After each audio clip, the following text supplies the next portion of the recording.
Guatemala, hem parlat sobre el Iemen, sobre Brasil, i en aquesta ocasió no volíem deixar escapar l'oportunitat per abordar una miqueta la qüestió de la caiguda de la Unió Soviètica, aprofitant que tot just el passat mes de desembre es van complir 25 aniversari d'aquesta efemèride, i per tant creiem que era una bona ocasió, una bona excusa també per afrontar aquesta qüestió, tenint en compte també que just aquest any es compleixen 100 anys de la Revolució Bolxevic. Per tant, és una oportunitat interessant per abordar en un període bastant curt de temps l'inici i el final d'aquesta història a la inversa. Llavors, per això, per abordar la qüestió de la caiguda de la URSS, avui contem amb nosaltres amb dos especialistes. D'una banda tenim el Marc Geli, que és historiador i coeditor de la revista Origen, benvingut. De l'altra, el Miquel Vila, que és politòleg i màster en seguretat internacional, benvingut també, i jo mateix. Voldria fer, abans de donar-li la paraula al Marc, un petit comentari respecte a la qüestió de gènere. Nosaltres som un Ateneu feminista i intentem sempre apostar almenys per la paritat o si més no, per la presència d'una dona ni que sigui a la taula de ponents. En aquesta ocasió no ha sigut possible, tot i que s'ha intentat, perquè per desgràcia aquest és un tema en el qual no hi ha massa dones especialistes o interessades de moment. Però que sapigueu que s'ha intentat i que la nostra aposta és sempre comptar per la paritat o almenys per presència de dones. No m'enrotllo més i dono la paraula al Marc, que sapigueu que com que anem justos a temps i volem deixar molt de temps pel torn de paraules, tenim un sistema de targetes. Llavors, tant el Marc com jo com el Miquel tenim 20 minuts, a la mínima que algú es passi, ens anirem passant aquestes targetes. La groga és 1 minut i la vermella són 2 minuts. Per tant, tiempo. Jo espero de debò que compliu l'amenaça, perquè si no pot ser dramàtic. Doncs res, bona tarda a totes i a tots. En primer lloc agrair a l'Ateneu Hostafrancs que hagi comptat amb mi i també em sento honrat d'haver una mica organitzat aquest acte en nom de la revista Aborigne, de la qual en soc el coeditor. Jo com a historiador suposo que tinc l'obligació d'intentar posar un enfocament de més llarg recorregut al per què el 25 de desembre de 1991 la URSS desapareix, deixa d'existir i en el seu lloc deixa un entramat de nacions, d'estats, un trencaclosques que de cop i volta han d'inserir-se en un nou ordre mundial. Això és complicat, fer-ho en 20 minuts és tot un repte, amb la qual cosa només posaré 4 dades i 4 claus interpretatives, esperant que això generi debat, que generi preguntes i que després em pugueu atacar o almenys establir un diàleg fructífer. Doncs si comencem parlant de la URSS, com ha dit molt bé l'Abel, l'any passat es van complir els 25 anys de la caiguda del bloc soviètic ja, i aquest any és el centenari de la revolució bolxevic. És curiós a vegades aquests toms que fa la història, i m'agradaria començar amb un paral·lelisme entre un dels meus periodistes preferits, un tal John Reed, i un altre que va ser testimoni de primera línia de la caiguda del bloc soviètic, és David Remnick, actual editor del New Yorker. John Reed té una obra clàssica que es diu 10 dies que van sacsejar el món. I ell deia, una de les coses que se't queden al cap una vegada has llegit el llibre, és que efectivament la revolució bolxevic va ser tan ràpida com inesperada, com profunda, i efectivament va posar el món del revés. David Remnick, estic calculant, gairebé un segle després, també va dir que el final de la URSS va ser igual d'inesperat, ràpid, sobtat i profund. Llavors, no explicaré ben bé el que va passar entre 1917 i 1989, sinó que focalitzaré una mica més els esforços en el període Brezhnev, és a dir, la dècada dels 70s, 80s, intentaré arrossegar-ho fins a la dècada dels 90, si m'extralimito, doncs, no sé, targeta... Penalti i expulsió. Penalti i expulsió, ho trobo bé.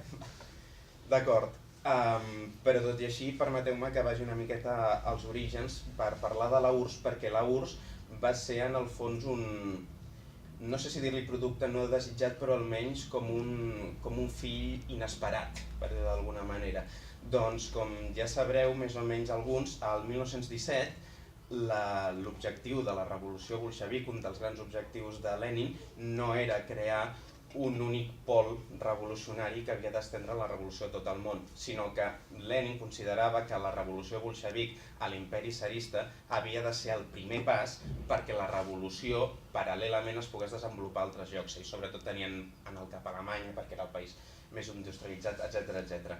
Però, per a la seva sorpresa i per a la sorpresa de tots els membres del partit bolxevic, la revolució no es va estendre i es va quedar estancada en un únic lloc.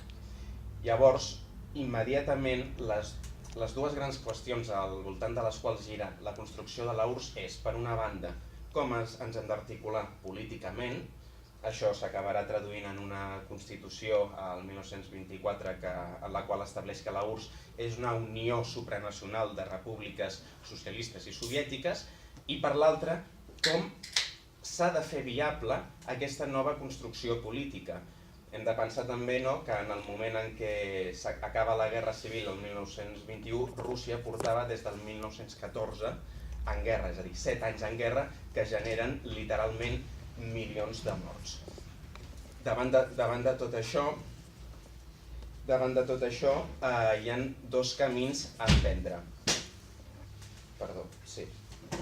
Hi ha dos camins a emprendre. Un seria, ens industrialitzem, és a dir, posem l'accent en una industrialització de nova planta, o per al contrari, deixem que l'agricultura també vagi fent el seu pas i permeti una industrialització més paulatina. Acaba guanyant la primera opció per causes que ara no tenim temps d'explicar, i aquest fet està lligat a una cosa que amb el temps acabaria sent la mort de la URSS, que és l'economia planificada i el que més tard es concretarà en el que són els plans quinquennals. Com ja deveu saber la majoria, els plans quinquennals són grans objectius macroeconòmics que es marcava el govern soviètic i que passats aquests 5 anys s'esperava que s'havien d'haver complert. La planificació econòmica és cert que permet la industrialització ràpida i prou efectiva del país. També hem de pensar que Rússia no era l'escenari revolucionari ideal, entre altres coses, perquè l'economia capitalista tenia unes tares i unes deficiències molt importants, i arribem a la dècada dels 30 i als 40, poc abans de la Segona Guerra Mundial, amb un país que ja és una potència industrial, però que encara està a força distància dels seus competidors occidentals. La Segona Guerra Mundial, que passa entre el 39 i el 45, que és una cosa que sacseja el món definitivament i també el posa cap per avall en un altre aspecte. La URSS li passa una cosa després de la Segona Guerra Mundial, que és que en surt reforçada, i no només en surt reforçada, sinó que a més li toca, hereda o fa un imperi a l'Europa de l'Est. No és un imperi gratuït. La URSS, per combatre el nazifeixisme, posa 26,6 milions sobre la taula. No únicament russos, sinó de diferents nacionalitats de la Unió Soviètica. La qüestió és que, i podríem parlar de moltes coses que ara tampoc toquen, la URSS munta un imperi a partir de la presència de l'avenç de l'exèrcit roig sobre l'est d'Europa i també a partir de la seva arribada a Berlín. Com ja sabeu, durant la Guerra Freda, que és el període que coneixem després de la Segona Guerra Mundial, el món queda bipolaritzat entre dues grans superpotències. La superpotència capitalista, els Estats Units, i la superpotència comunista, és a dir, la URSS. Cal tenir en compte, des del meu entendre, que el nou món que sorgeix a partir d'aleshores no es fa per consens o no es fa preguntant a la gent, per dir-ho d'alguna manera, tot i que de la Segona Guerra Mundial en sortim amb la Declaració de Drets Humans, en sortim amb les Nacions Unides, etc. Ningú li va preguntar als francesos quin era el règim de vida sota el qual volien viure, de la mateixa manera que ningú a l'altra banda li va preguntar a polonesos o a hongaresos quin era el règim que volia. En qualsevol cas, la geopolítica de la Guerra Freda és la que és i el que ens trobarem a partir del 45 és que la URSS, per assegurar-se un control sobre l'Europa de l'Est, exporta el model tant polític com econòmic, per dir-ho d'alguna manera. I s'ha de dir que és un model que al principi semblava que funcionava. De fet, durant els 50 i els 60, en el que serà el gran creixement de postguerra, les tasses d'industrialització, les tasses de creixement econòmic són molt més elevades al bloc soviètic que al bloc capitalista. Tant és així que fins i tot destacats membres de la Secretaria d'Estat dels Estats Units deien compte, perquè aquesta gent d'aquí 20 anys segurament creixeran més econòmicament que nosaltres. Moltes aventures pel mig, però el que acaba passant és una cosa curiosa, que és que el 1959 hi ha un fet molt puntual i que ara amb el temps sabem que va ser molt significatiu, però que en aquell moment no es podia saber, que és que per primera vegada, el 1959, el creixement econòmic dintre de la mateixa Unió Soviètica és anterior als altres anys. En aquell moment no se li va donar molta importància, però va ser el primer símptoma molt concret, molt puntual, si se li vol dir així, del que seria l'esgotament soviètic. Els plans quinquennals que havien dut a terme a una ràpida industrialització del país, bàsicament el que es troben, resumint-ho molt ràpidament, és que ja no poden respondre a les noves necessitats econòmiques de les dècades dels 60 i dels 70 i podem atribuir-ho a moltes coses. Hi ha qui diu una excessiva dependència de les empreses estatals, hi ha també qui parla de la corrupció, de la ineficiència econòmica, hi ha altres que parlen de la falta total d'elements de lliure mercat, de desindustrialització, de la falta total i absoluta, que això va ser molt important, d'un sector econòmic que donés impuls a la tecnologia, etc. Aquest període no se li posa una fi ràpida, concreta, sinó que durant els 60s i durant els 70s i arribant fins als 80s és encara promogut o és encara adaptat per un senyor anomenat Leònidas Brezhnev.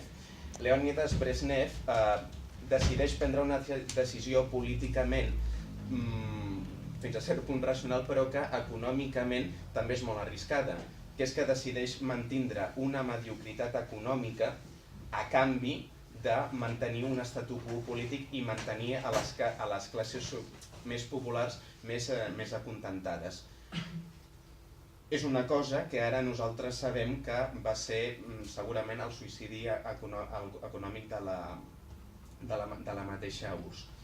Quan el 1985 arriba el nou secretari general del PQS, del Partit Comunista Soviètic, arriba al poder un tal senyor Gorbachev, porta amb ell moltes coses, porta aires de renovació, ell és un jovenzuelo, com aquell qui diu, té 58 anys en comparació amb tots els que l'han succeït i és de les primeres capes dirigents del PQS que neixen després de la Primera Guerra Mundial, de la Guerra Civil Russa i de l'establiment de la Unió Soviètica.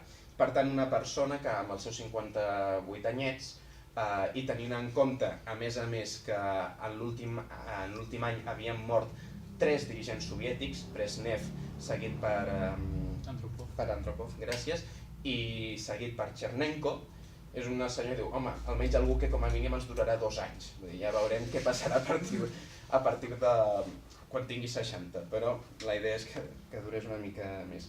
La qüestió és que aquest home pertanyia, i això és molt important tenir-ho en compte, a una generació més jove de quadres dirigents del PQS que creien fermament en el reformisme i que havien vist les tares econòmiques que havia comportat el regnat de Brezhnev.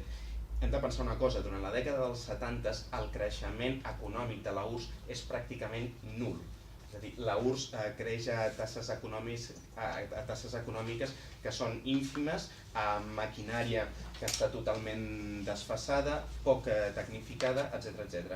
I Gorbachev, per això, una de les primeres coses que diu és portar especialistes occidentals. Ell, que era una persona bastant coneixedora del que passava en aquell moment a Europa Occidental, decideix portar a científics, experts, per renovar l'economia soviètica. Això per una banda, però per l'altra és també una persona que, com hem dit, pertanyent a una generació o un quadre de dirigents que creuen fermament en el reformisme.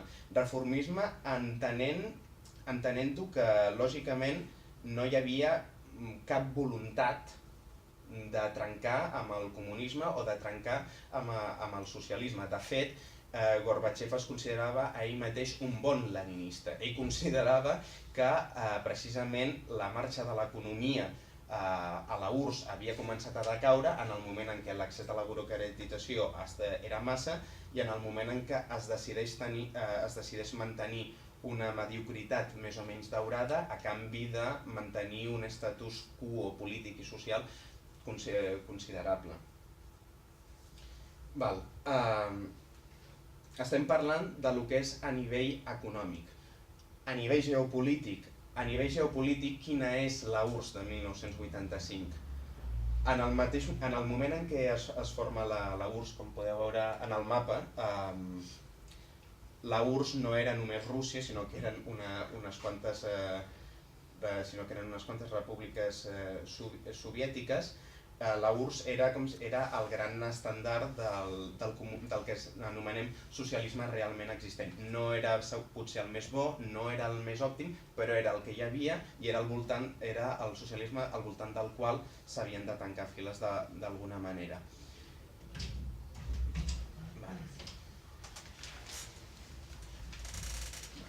Dit això, la URSS, que ocupa un espai, diguéssim, molt gran, també s'ha de veure enfrontat en el context aquest, per dir-ho d'alguna manera, de Guerra Freda. La Guerra Freda té una cosa perillosa, que és la carrera armamentística, sobretot nuclear.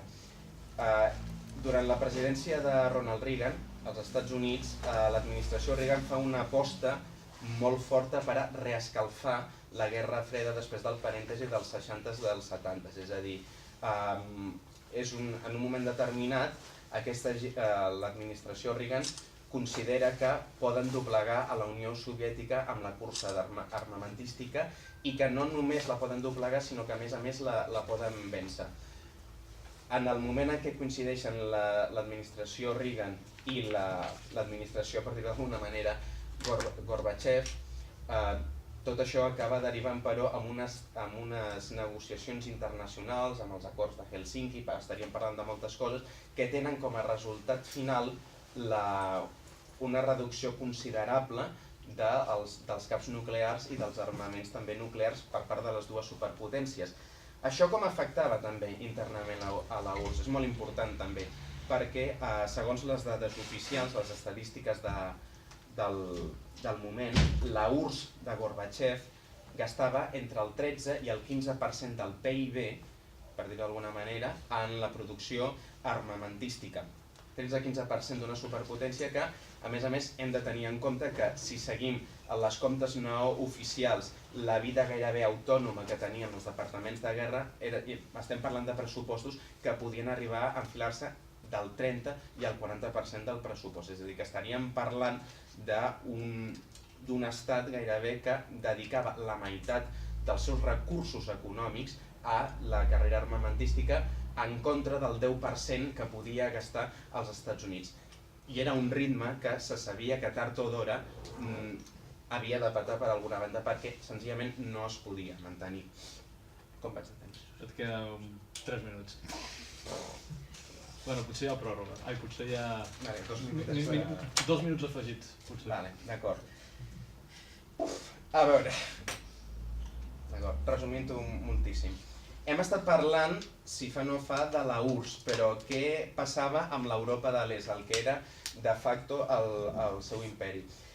Doncs l'Europa de l'Est tenia un agreujant afegit, per dir-ho d'alguna manera, que és que no només d'alguna manera repeteix les tares existents en la Unió Soviètica, sinó que a més és fortament dependent de dues coses que Rússia té en abundància: petroli i gas. Les cartes amb les quals avui dia, que això segurament ja us ho diran ells, les quals Rússia també juga les seves cartes avui dia, a preus subvencionats. En el moment en què Gorbachev intenta posar ordre en els calaixos econòmics de la URSS i dels seus satèl·lits, diu: nois, aquí el que heu de fer és pagar-nos el petroli a preu de mercat. Si li sumem això al fort endeutament que els règims d'Europa de l'Est havien anat desenvolupant aquells mesos per mantenir el seu estat del benestar en uns règims que la població creixentment era desafecta i que només es legitimaven per als serveis socials que podien oferir a la gent, diguem que tota aquesta pilota no els hi va acabar de sentar massa bé, o que no van ser capaços de reciclar-se.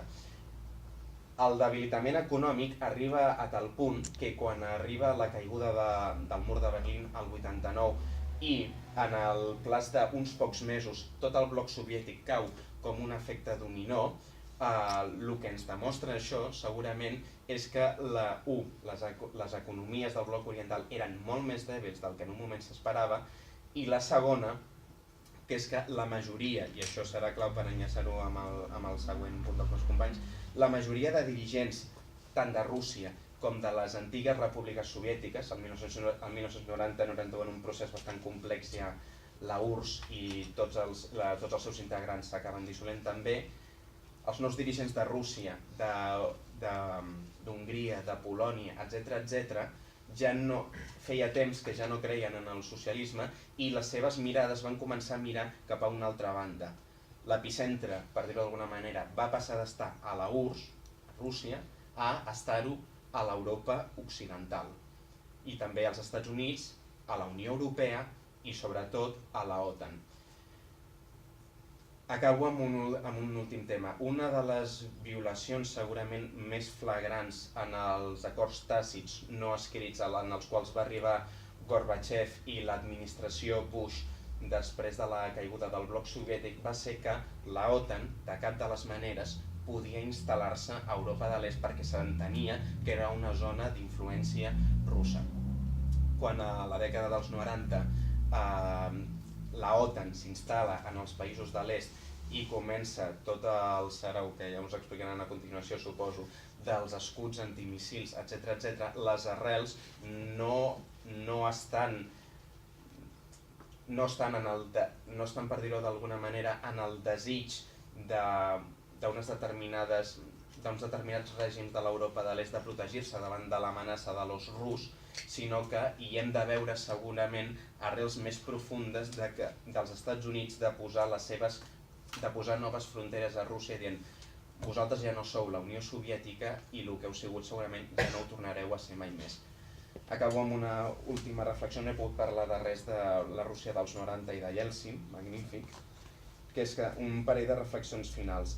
La caiguda de la URSS i de la zona d'influència soviètica posa fi a la Guerra Freda. La Guerra Freda hem d'anar en compte com diem això, perquè més enllà d'enfrontar ideologies, el que enfronta realment són superpotències amb les seves zones d'influència que van arrossegant en un cantó o a l'altre.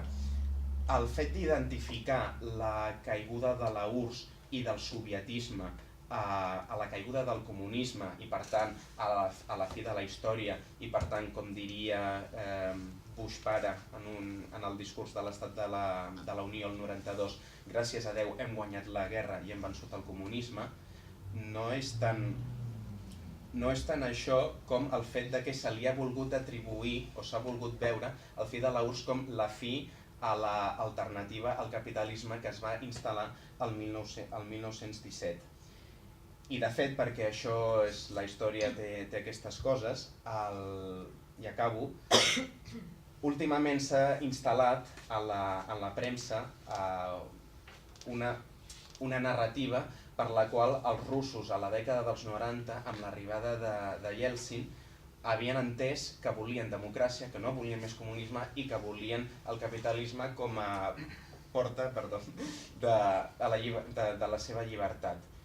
Això és relatiu. Si haguéssim preguntat a la gent de Rússia com creia que s'havia de portar la transició al capitalisme, consideraven que la millor manera per dur a terme la privatització dels béns de l'Estat eren les cooperatives obreres i el 75% creia que crear plena ocupació era encara obligació de l'Estat. I amb això acabo. Si vols seguir amb el tema de Yeltsin. Ostres. Així enllacem. 2 minuts si vols parlar amb el Yeltsin. No sé com ho porteu això, de moment. Molt bé. Bueno, clar, ara em feu retrocedir endarrere, però clar, quan parlem de Yeltsin i hem de parlar segurament de la dècada més convulsa, de les dècades més convulses de la història contemporània de Rússia. Rússia, ara sí, ja sola, Rússia, arriba que el 25 de desembre de 1991 s'acaba de dissoldre la Unió Soviètica i el 1992 es forma una nova federació russa encapçalada per un senyor anomenat Yeltsin que havia tingut un paper destacat en el cop d'estat de desembre del 91 contra militars soviètics. Nous homes, nous temps, se suposa. Yeltsin, simplificant-ho moltíssim i per motius que ara no em donen temps d'explicar, decideix tallar de socarrel amb gairebé un segle de socialisme. Quin és el mètode? Una teràpia de xoc organitzada per un cercle més o menys reduït d'economistes, àvids lectors de Milton Friedman i de l'escola de Chicago, que en els últims anys d'existència de la Unió Soviètica pensen com es podrien aplicar les idees del nou lliure mercat en el marc de la Unió Soviètica. En un país en xoc i on la gent encara no sabia ben bé el que passaria, introduir aquesta sèrie de mesures de lliure mercat desregularitzat en un ambient, hem de recordar-ho, que des dels 70s i dels 80s està començant a triomfar la revolució neoliberal, no només a Amèrica Llatina, que és on comença naixent i és on és el camp de prova, sinó també s'ha consolidat al Regne Unit, als Estats Units i per tant com a carta de presentació es pot aplicar a qualsevol part del món. L'escola de Chicago o els Chicago Boys russos, per dir-ho d'alguna manera, decideixen que el que s'ha d'implantar a Rússia per canviar i revertir totalment la societat és literalment, i cito, una societat de petits propietaris.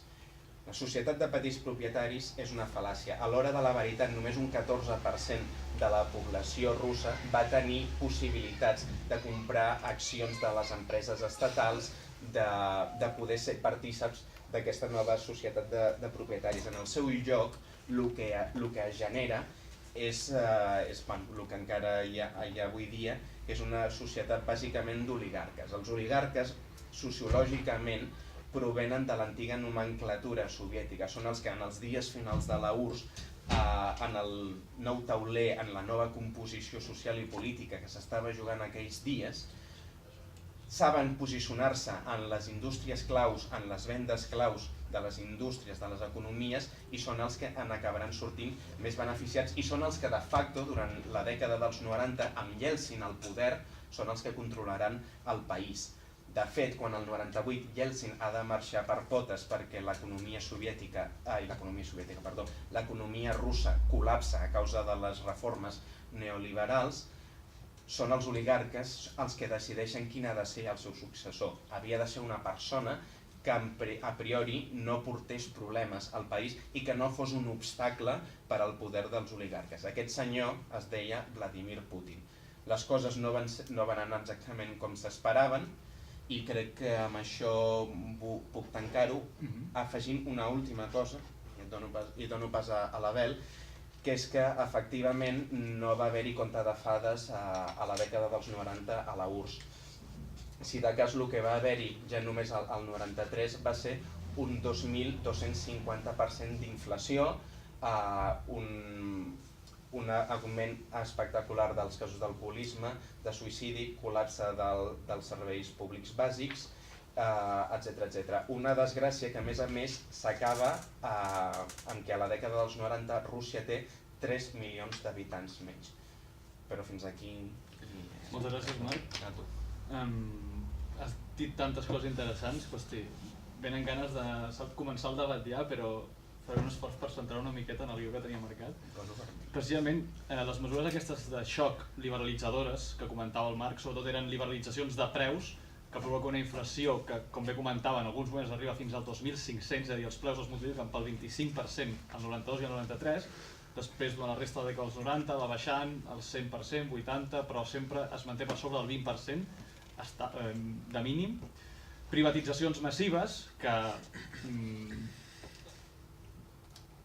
de diferent manera del que diu la teoria, que en principi el que es busca és crear una classe de petits propietaris, la pràctica és que es fan de manera completament arbitrària i seguint d'alguna manera els principis de l'economia de casino, de forma que al final el 50% de les empreses estatals de Unió Soviètica, dels recursos naturals, etc., acaben en mans de 8 persones, els coneguts com oligarques. Aquí hi ha els Khodorkovsky, els Berezovsky, els Potatin, tota aquesta gent que acaba col·locant a Yeltsin d'alguna manera i mantenint-lo com un titella durant els anys 90, perquè mentrestant ell els hi permet fer absolutament el que volen i seguir saquejant el país amb les conseqüències econòmiques que ara comentarem. Aquest és un procés de transformació de sistemes econòmics planificats cap a economies capitalismes via tarees de xoc, al qual se li suma la desconnexió entre 15 repúbliques, o sigui, a diferència de casos com el de Polònia o Hongria, que van fer el pas d'unes economies planificades a unes economies de lliure mercat de casino, també en el cas de la URSS la tragèdia es suma a que d'un dia a l'altre pràcticament es passa d'un ministeri d'Economia a 15 ministeris d'Economia, d'un ministeri de Defensa a 15 ministeris de Defensa, d'una administració a 15 administracions. Llavors es genera, imagineu-vos l'estat espanyol que d'un dia a l'altre passa a ser 17 estats diferents, el terrabastall geopolític intern, econòmic i humanitari que això generaria. En el cas de la URSS, tal com comentava el Marc, les conseqüències són realment nefastes. Només en el cas rus parlem del 80% de granges russes que entren en fallida, 70.000 fàbriques tancades. El PIB rus cau un 60% durant els anys 90, arribant a 1.200 milions de... 1 milió? Arribant a estar per sota del PIB espanyol. El PIB de Rússia arriba per sota del PIB espanyol, per fer una idea. Després es va recuperant i durant els últims anys ha arribat a equiparar-se amb el que havia estat abans de la URSS, però no molt més que això. La inflació, parlem també d'unes taxes públiques que abans eren o inexistents o molt baixes i que es disparen. La gent ha de començar a pagar molt per la universitat, per la sanitat, pels serveis públics, etc. Mentrestant l'atur es dispara, s'arriba al 30% d'atur i els salaris baixen moltíssim. Clar, això mentre Occident no només ho aplaudeix sinó que ho recolza i ho alimenta des de dintre. Hi ha un desplegament a principis dels 90, ja des de l'època de Gorbachev, a finals, però sobretot principis dels 90, un cop Yeltsin ja agafa el control del poder del nou estat rus, hi ha un desembarcament d'experts i assessors nord-americans i britànics del Banc Mundial i el Fons Monetari Internacional que entren a treballar directament a dintre del Ministeri d'Economia de la Rússia independent, encapçalat llavors per Igor Gaidar, que comencen a fer legislació i decrets a punta pala, treballant 16-20 hores al dia, privatitzant absolutament tot, i ells és que s'ho passaven bé. Hi ha testimonis d'alguns d'aquests experts, entre cometes, com Jeffrey Sachs, que deien que mai s'ho havien passat tan bé en la seva vida, que estaven desmantellant la URSS des de dintre, per un americà amb la seva ideologia, amb la seva idiosincràsia, i això devia ser un gran plaer, però evidentment això va tenir unes conseqüències humanitàries que el Marc ha dit d'alguna pinzellada i després entrarem a valorar també. El Parlament, això genera una resistència social en principi a Rússia, sobretot des del Parlament. El Parlament no estava controlat per aquests agents. A la Rússia a principis dels 90 el Parlament seguia tenint una certa importància, una certa força, i quan intenta parar aquestes reformes o almenys ralentitzar-les, el que fa Yeltsin és un cop d'estat. Un cop d'estat per convertir Rússia en un sistema polític, jo no diré democràcia perquè això... Un sistema polític on el Parlament, entre semipresidencialista i parlamentari, on el Parlament tenia alguna cosa a dir, doncs passa a ser un ultrapresidencialisme, que és una miqueta el que arriba a Putin, i Putin accentua aquesta vertical del poder. Però aquest cop d'estat es fa utilitzant l'exèrcit, utilitzant els tancs, bombardejant el Parlament rus, i tot això aplaudit per Occident, i hauríeu de... Bueno, si voleu tirar la hemeroteca, mireu les portades d'alguns mitjans occidentals, com el Washington Post, i de més durant aquells dies, aplaudint aquest cop d'estat, aplaudint l'atac sobre el Parlament rus i dient que això era una victòria per la democràcia. El secretari d'Estat Warren Christopher, durant l'època de Bill Clinton, textualment va dir: els Estats Units no recolzen fàcilment la suspensió dels parlaments, però aquests són temps extraordinaris. Ja... F5 per pantalla completa perquè no... Ah, sí.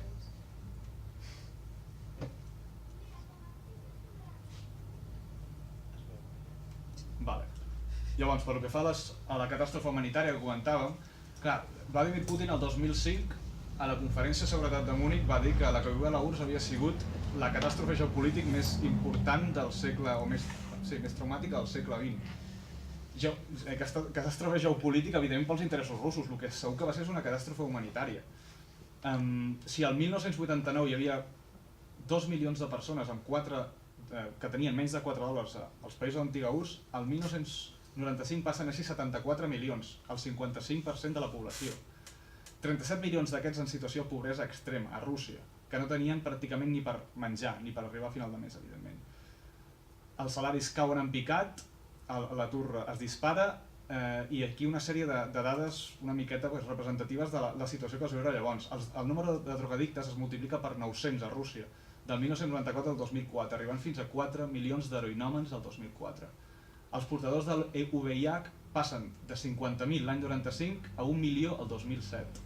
La natalitat cau en picat, no sé si aquí es veu, bueno, allò blau és la natalitat, el vermell és la mortalitat, o sigui, és una miqueta, i la piràmide demogràfica russa, això és l'any 91, i això és el que li passa a la piràmide demogràfica de Rússia. El mateix model li passa a la resta de república, o sigui, és com si hi hagués una guerra, no sé, és bastant semblant al que passava durant la Segona Guerra Mundial, però inclús bastant més bèstia. No s'arriba a aquests nivells de natalitat, però la diferència entre el principi i al cap de 5 anys és molt més gran. I clar, evidentment, tota aquesta història no s'explicava massa. Aquí, els nostres mitjans, el que deien és que la democràcia havia entrat a Rússia i que havien vençut els valors occidentals i que a Rússia ara tot anava bé, ja eren dels bons, volien integrar-se a Occident, etc. Quan realment el que estava passant a dintre era un autèntic genocidi econòmic. L'esperança de vida, per exemple, cau 5 anys a Rússia, arribant a nivells per sota a Filipines o Indonèsia.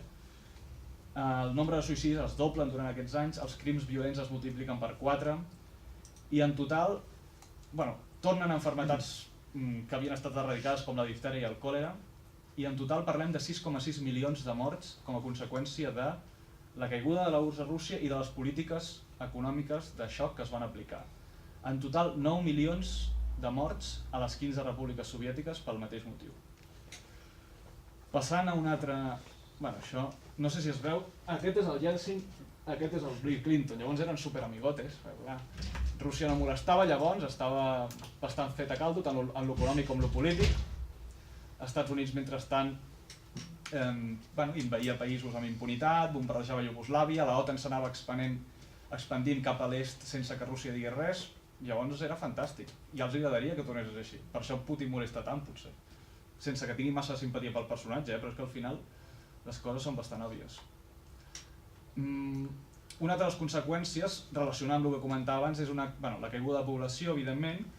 En totes les exrepúbliques soviètiques, excepte en les 6 que són musulmanes, com l'Azerbaidjan i els Ingestans, hi ha unes caigudes poblacionals bastant importants. Ucraïna passa de 52 milions d'habitants a l'any 89 a 45 ara mateix. 45 si contem també Crimea i el Donbass, si els traiem evidentment són menys, però perquè sigui la mateixa dimensió, de 52 a 45, 7 milions menys.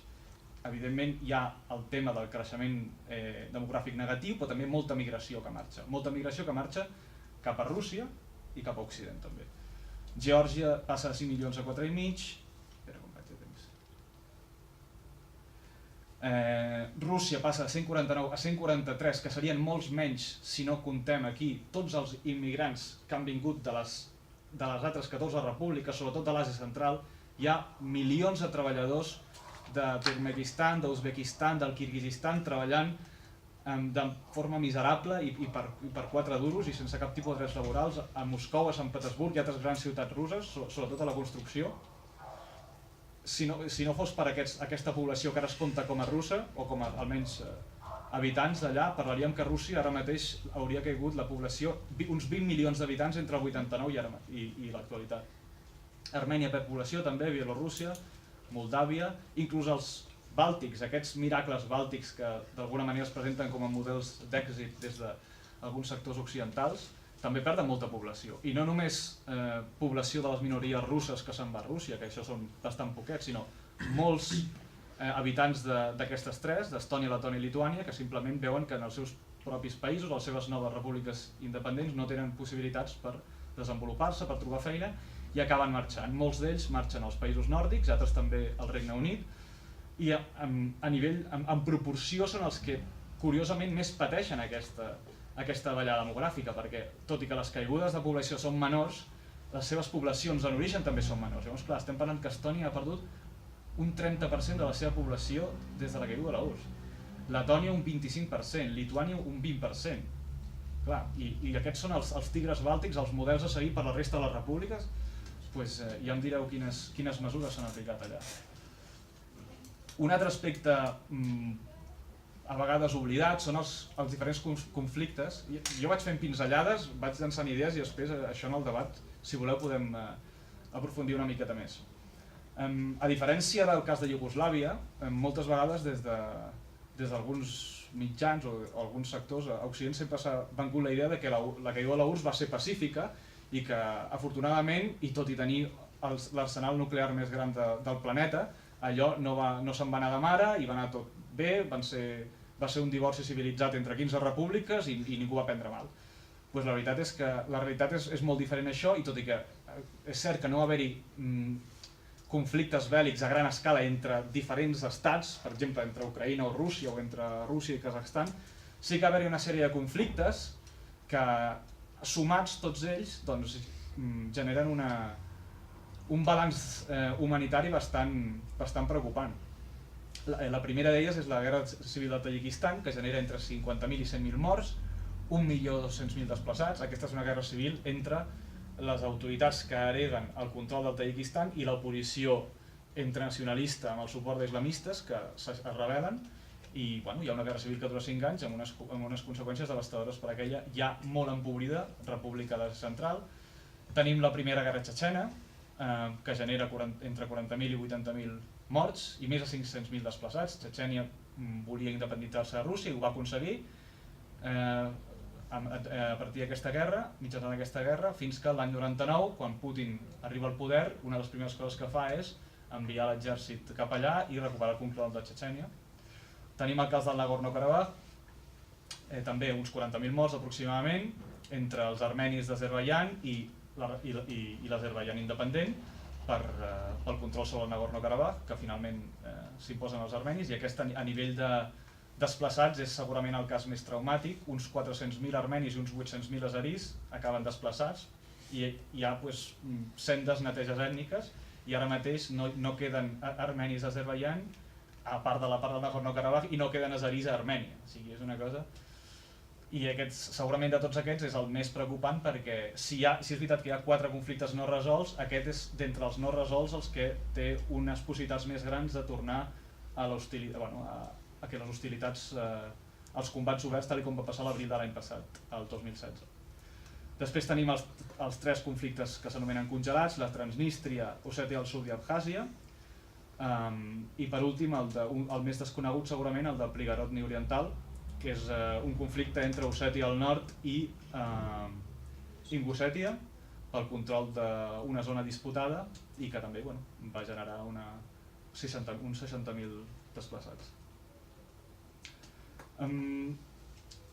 Samuel Huntington parlava en el seu llibre La tercera onada de democratització de que la caiguda de la URSS havia significat l'entrada de la democràcia en l'antic espai soviètic, etc. La realitat demostra una cosa bastant diferent, això, i no només alguns dels estats més autoritaris del planeta s'inclouen dintre de les 15 repúbliques soviètiques, sobretot els que estan marcats en vermell, Uzbekistan, Turkmenistan, Tadjikistan, Kazakhstan i Azerbaidjan són 5 dels 15 estats més autoritaris i repressius que hi ha ara mateix al planeta. O sigui, no sé de quina democràcia estan parlant aquí. Uzbekistan, sense anar més lluny, és un estat on l'esclavisme està a l'ordre del dia i cada estiu, o bueno, quan és l'època de recollir el cotó, 3 milions de persones, Uzbekistan té uns 20 milions d'habitants més o menys, una mica més, 3 milions de persones són seleccionades, sobretot joves, per anar als camps de cotó a recollir cotó i no et pots negar, o sigui, és una ordre directa de l'Estat i estàs allà en unes condicions miserables d'esclavitud plena, pràcticament sense cobrar res, recollint cotó. A nivell de corrupció també la situació segueix sent molt preocupant i dels 50 estats més corruptes del planeta, 8 són antigues repúbliques soviètiques. Entre ells l'Ucraïna europea i democràtica post-Maidan, la qual és més corrupta i més autoritària després del Maidan que abans, i això ho diu Transparència Internacional i el The Economist, o sigui, si ells inclús ho reconeixen, la veritat és que la realitat sobre el terreny fa bastant por. I crec que m'estic passant de temps ja. Bueno, per últim, clar, tot això, des de dintre la percepció que hi ha és bastant negativa des de dintre d'aquests països en general. La percepció d'aquests 25 anys és bastant negativa.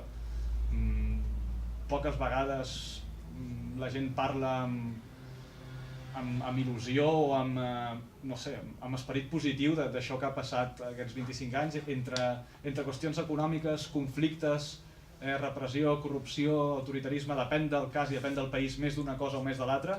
La veritat és que el balanç està molt lluny de ser positiu i una demostració d'això és que la nostàlgia respecte a la Unió Soviètica està creixent a la majoria d'aquests països.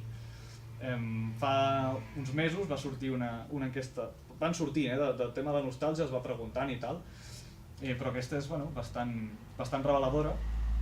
En tots els països de les 15 repúbliques es va preguntar en 11 en quina època vivien millor, si durant l'època de la URSS o a l'actualitat, i dels majors de 35 anys, que són els que ho van viure sobretot, en totes les repúbliques, excepte el Tadjikistan i l'Uzbekistan, van dir que efectivament vivien millor durant l'època de la URSS que ara mateix. Aquí la qüestió de la nostàlgia, evidentment, una persona de 80 anys viu millor quan tenia 30 que quan tenia 80. Aquí la genètica juga el seu paper, però també més enllà d'això hi ha qüestions objectives com són la situació socioeconòmica i els sistemes polítics als quals estan sotmesos o en els quals viuen, i això evidentment influeix molt. A Moldàvia és curiós perquè la situació està tan fotuda, o sigui, hi ha casos realment de llibre. Moldàvia és un cas de llibre, la situació està tan fotuda i la corrupció és tan endèmica, tot i el govern proeuropeista que tenen, que els menors de 35 anys tenen més ganes de tornar a la URSS que els majors de 35 anys i tenen millor percepció de la Unió Soviètica respecte a l'actualitat que el que tenen els majors de 35 anys, que també és bastant elevada. És un 69% pels menors de 35 i un 60% pels majors de 35. I bueno, amb això acabaria la meva intervenció i dono pas al Miquel.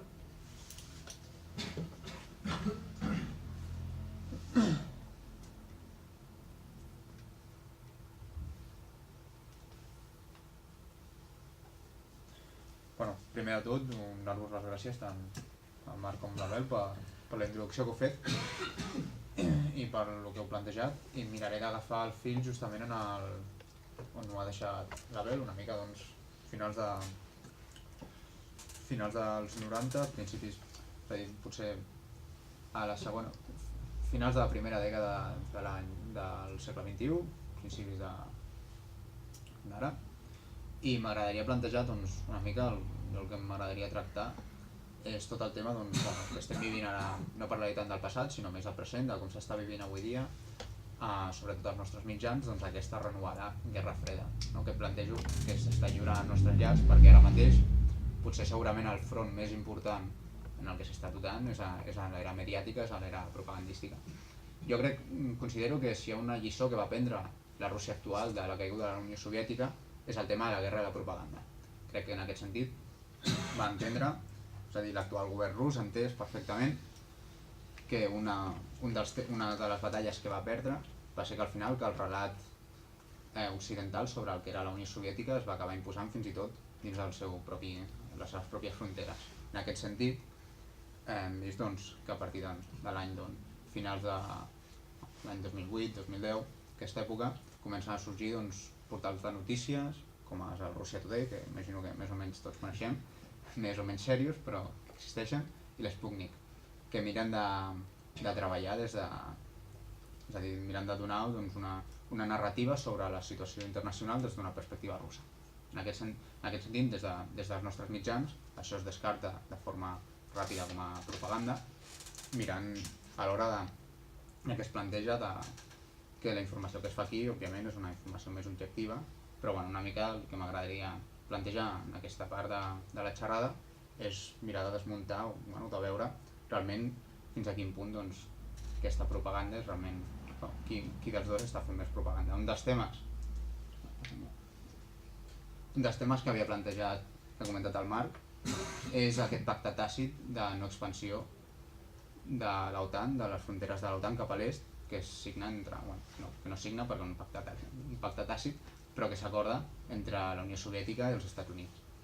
En aquest sentit podem veure que finalment l'OTAN sí que s'expandeix cap a l'est i sí que s'expandeix també la Unió Europea com a un dels seus pilars, la seva pota política, en aquest sentit. Com s'ha construït aquesta idea des d'Occident és justament el contrari. És a dir, el que es planteja, i això és una imatge del diari Ara, vull dir, és interessant sobretot mirar la perspectiva del mapa, perquè ara s'ha posat molt de moda parlar que els mapes realment no són objectius i hi ha un tipus de mapes que sí que tenen una estructura on es poden veure més inclinats cap al nord. Però aquest mapa, i especialment agafant Bielorússia, plantegen bàsicament la idea de que Rússia és com una fletxa que intenta penetrar a Occident, cosa que no és una idea nova. De fet, Occident es constitueix en base a una diferència sempre a Orient, és a dir, a un invasor extern que sempre ha sigut en diferents moments històrics, han sigut els perses, han sigut els bàrbars, han sigut els musulmans en el seu moment, que han existit, realment aquestes invasions han existit, però la idea d'Occident sempre, és a dir, té molt present en la seva constitució com a col·lectiu aquesta idea d'un altre que ve de l'est, d'Orient, que ve a conquerir. S'ha reciclat aquesta idea d'aquesta manera i podem veure d'una mà, és a dir, en aquesta imatge és clara i justament es dona, però clar, com hem vist abans, justament veient que Rússia no està fent una ofensiva, justament s'està posant a la defensiva. Arriba l'any 2008, on s'acaben expandint, l'any 2007 és quan entren a la Unió Europea les repúbliques bàltiques i molts països d'Europa a l'est, i davant d'això Rússia comença a plantejar una política més, diguem-ne, més dura o més de reacció contra aquesta expansió. En aquest sentit, cal recordar, per exemple, que Putin i la Rússia de Putin participen de la guerra d'Afganistan dins la coalició internacional. És a dir, Rússia, fins i tot amb la Rússia de Putin, va intentar formar part del que seria ser un actor important dins el que és Europa Occidental, és a dir, dins de les institucions liberals a nivell mundial, però finalment veient que l'única manera que tindrien realment de Rússia ser acceptada com un país com un igual seria deixant de ser Rússia i deixant de ser de defensar els interessos o tenir una posició tan preeminent com havia tingut, és a dir, o la posició que li pertocaria per la seva pes demogràfic i sobretot territorial. És interessant també plantejar quan comença també tota aquesta narrativa, és a dir, primer a poc, però després va augmentant en els últims anys, com podem veure d'una manera molt dura. Justament comença en un moment on la Unió Europea i el bloc atlàntic està en crisi econòmica, encara no política. L'any 2008 encara no hi ha una crisi política, però sí que s'està gestant una crisi econòmica, no es gesta, la crisi econòmica esclata, i després podem veure com paulatinament l'enfrontament o aquesta nova guerra freda que alguns plantegen entre Occident i Rússia, com va augmentant en diferents punts, en diferents moments, a l'època de les revoltes del món àrab, justament quan aliats clau o tradicionals de Rússia com Síria són afectats, i llavors és un moment on davant de la possibilitat de que Síria es fes una intervenció de l'OTAN del tipus que es va fer a Líbia, Rússia es planta i diu aquí sí que no entrareu, i el tema Ucraïna és un altre moment, és una altra barrera, és una altra frontera que Rússia diu que no deixarà travessar, i és tota una mica com aquest conflicte, aquesta esfera aquest ambient que avui trobem. Després, podem trobar aquesta animositat amb Rússia, aquesta construcció, aquesta entrada dels russos, del perill rus a l'agenda mediàtica, sobretot com a amenaça a la seguretat. Podem veure-la en diferents fronts, és a dir, un és el front cultural, on els russos tornen a ser els dolents de les pel·lícules. Tornem a veure, a James Bond torna a aparèixer amb els dolents, abans havíem tingut els coreans, els xinesos, els àrabs, òbviament, durant l'època de la guerra a Iraq, però els russos tornen a agafar aquest paper, el paper típic que tenen, de mafiosos, de gent dura, borratxa, podem trobar-los també a diferents sèries, podem veure per exemple com és, no sé si heu vist House of Cards, doncs justament quan surt el Petrov, que representa el president de Rússia, que és un Putin amb molt poc glamour, la veritat, perquè sembla més el Gollum que el Putin. També a Peaky Blinders, una sèrie que a mi m'agrada molt, els dolents de l'última temporada són russos, són exiliats, és a dir, de fet els dolents són els dos, tant els exiliats com el govern de la Unió Soviètica. Llavors podem veure com a poc es fixen, van sortint. I després tenim aquesta sèrie, que és una sèrie que hagués pogut escriure el guió La Rahola, bàsicament. A Noruega governen els verds, els americans han abandonat l'OTAN i la Unió Europea li demana a Rússia que conquereixi Noruega perquè han tallat el subministrament de l'energia nuclear i també amb el gas i el petroli també se'l volen quedar, que dius, Rússia de gas i petroli, si una cosa té és gas i petroli, no sé per què haurien de conquerir-ho. Òbviament Suècia, que no estan ni a l'OTAN, estan conquerits, totalment. Clar, però és molt interessant saber quan surt aquesta sèrie. Aquesta sèrie surt a finals del 2015, que és justament en un moment on Noruega tradicionalment té els seus conflictes amb Rússia pel tema de l'Àrtic, tenen disputes territorials, però sobretot a Suècia, on hi ha hagut acusacions de violacions de l'espai aeri, torna a revifar el tema d'entrar a l'OTAN, el debat públic sobre si Suècia hauria d'entrar a l'OTAN. Justament durant l'any 2016 Suècia va participar en jocs de guerra, va col·laborar amb l'OTAN, i justament vam veure ahir com Suècia ha aprovat de nou el servei militar obligatori, posant com a qüestió el tema de l'amenaça russa. És a dir, hem d'entendre que l'espai escandinau és molt permeable, parlant llengües que són intel·ligibles i segurament. És a dir, aquesta sèrie la van veure gent de Suècia igual que la van veure gent de Noruega. De fet, Noruega aquests dies està participant de jocs de guerra a Estònia, també amb tropes de l'OTAN. Per tant, és interessant veure, és a dir, no és simplement una mica de fer paranoia, sinó que és interessant també veure com aquestes coses al final tenen un efecte, tenen una traducció política clara quan hi ha com es van aconseguint per justificar certes polítiques que després duen a terme. Després tenim un altre, que és el front mediàtic internacional, és a dir, més de la informació. És a dir, com podem veure, Russia Today fa propaganda, però en canvi The Economist presenta una informació molt objectiva i molt clara.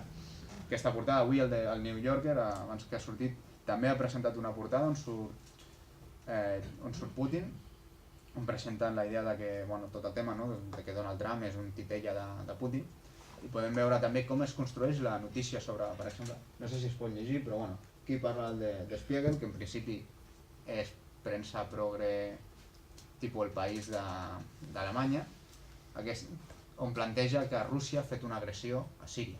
Clar, això és un tema interessant perquè podem veure com si el tema de la guerra contra el terror és una qüestió que va llançar Occident per reafirmar el seu paper a nivell mundial, hem vist com Rússia en el tema de Síria ha sigut capaç de reemmarcar i rearticular la guerra contra el terror i posant-se en una posició preeminent de força, és a dir, els ha sapigut en aquest sentit guanyar aquesta batalla. S'han sapigut presentar molt més actius contra l'Estat Islàmic que les potències occidentals i han posat una mica de manifest que hi havia certs interessos, més interès en fer caure l'Assad que no pas acabar l'Estat Islàmic.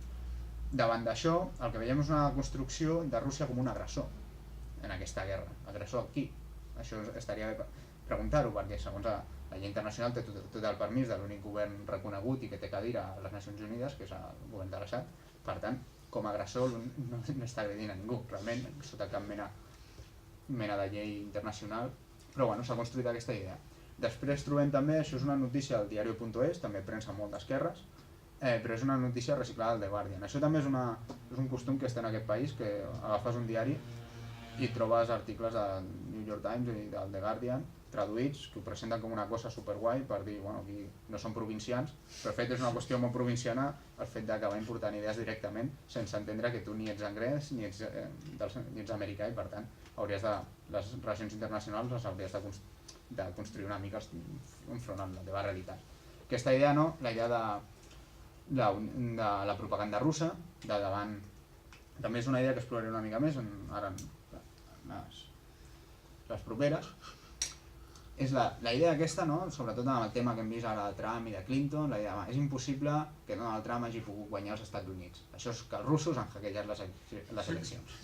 Bàsicament, als Estats Units, gent que pugui estar d'acord amb Trump no n'hi ha, tots ho sabem. Després el tema, una idea del tema de Rússia, Putin desafia Europa, la idea aquesta que Putin està desafiant Europa, el redactat, aquesta és una notícia d'on he tret el mapa, aquí hi ha una part del cos que és prou interessant de llegir com està construït, que diu fa uns dies Rússia va vetar una resolució del Consell de Seguretat de les Nacions Unides presentada per França i Espanya que condemnava el rol de Moscou a Síria i així un dia i un altre el desafiament pren més aire, és a dir anem a veure com s'ha construït aquesta idea, és a dir el Consell de Seguretat de les Nacions Unides té 5 membres permanents bàsicament que es dediquen a vetar tot el que els hi vagi en contra, bàsicament per això es va crear aquest Consell, perquè són els més forts i llavors pesen més, punto pelota, vull dir.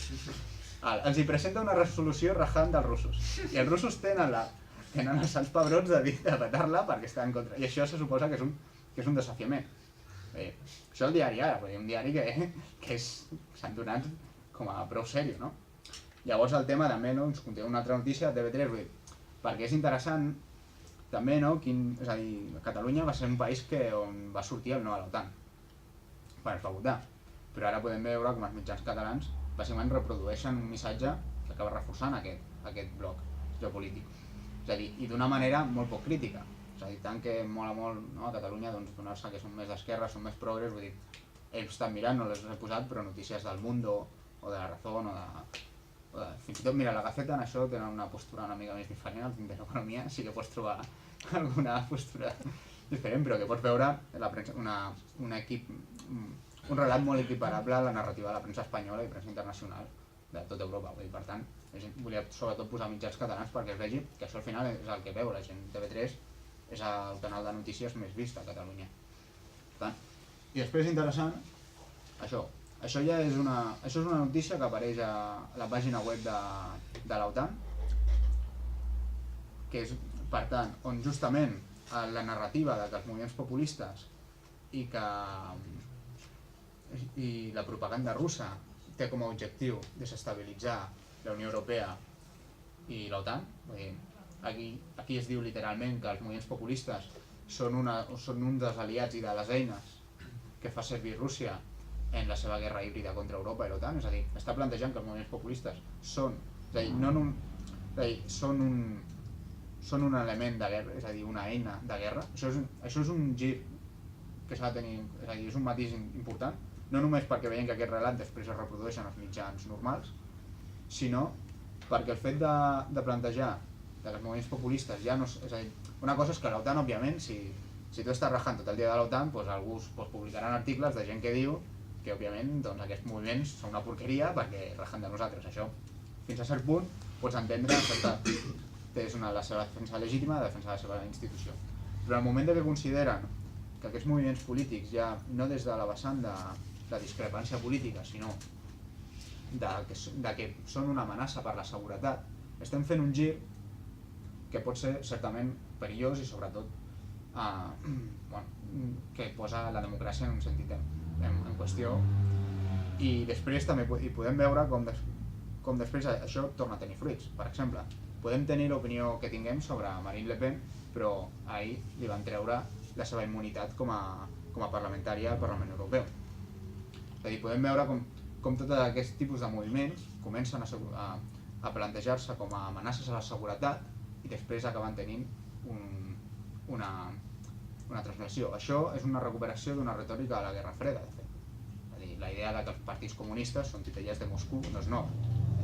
La idea que els que ara estan estan posant en qüestió doncs, les actuals estructures de diferents signes, és a dir, aquí parla el populisme d'esquerres com de dretes, vull dir, això ho diu al principi de l'article, són un perill per la seguretat.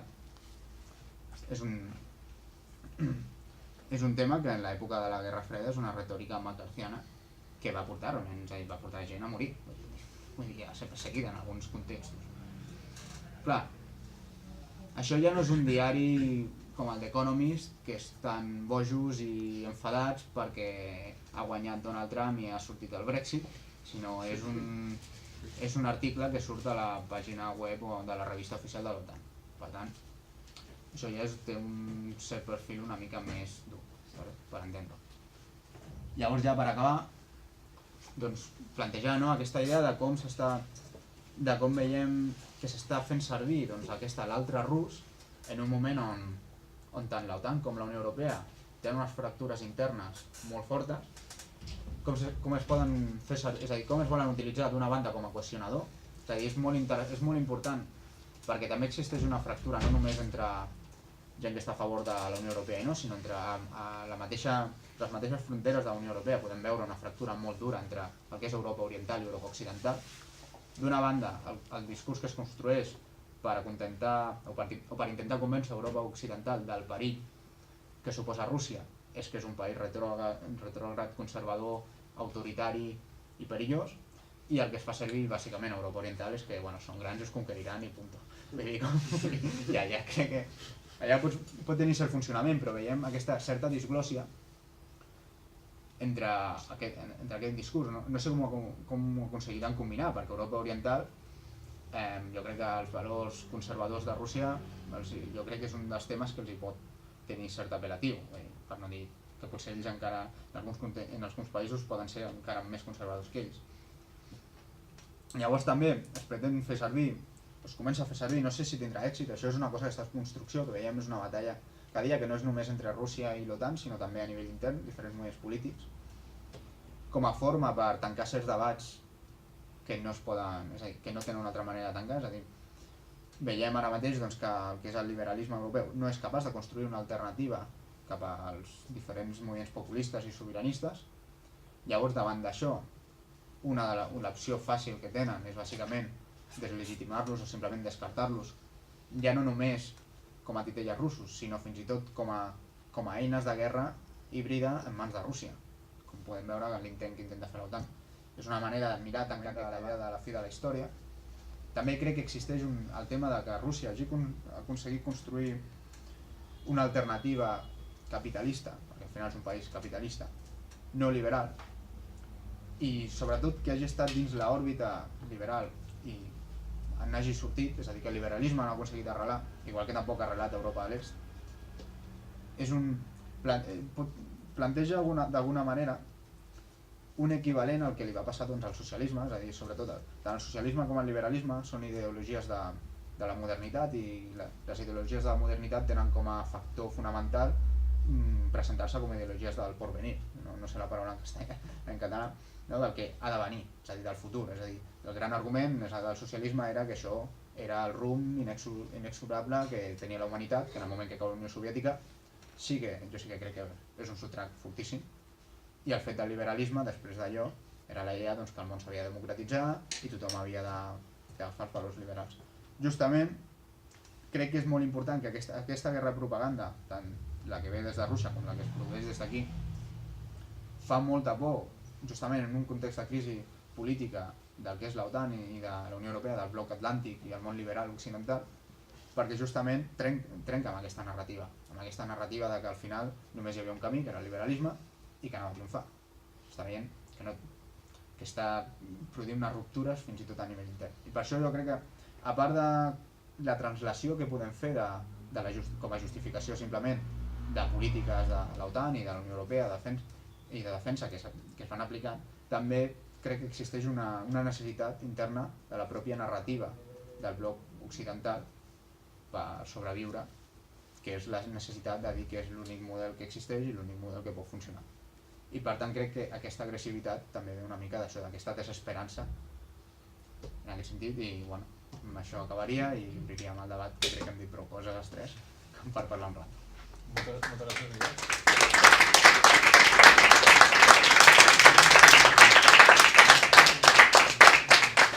Moltes gràcies, Miquel.